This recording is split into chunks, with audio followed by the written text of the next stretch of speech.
kebersamaan, to help people.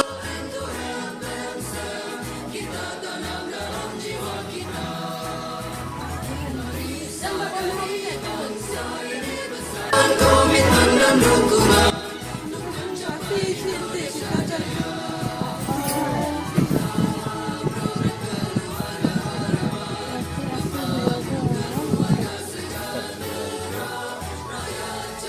Tadi kamu nangin permohonan, nangan lu, teruskan ke lu.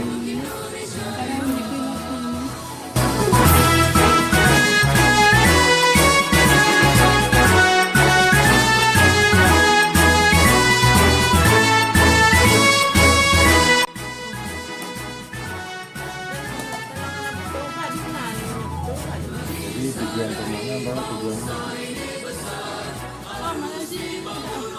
Ya, anaknya nanya Mbak. Komitmen dan dukungan untuk mencapai Indonesia Jaya.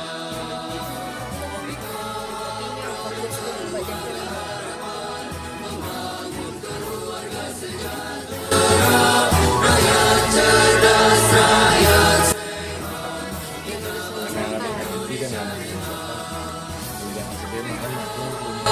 keluarga harapan, membangun keluarga sejahtera, rakyat cerdas, rakyat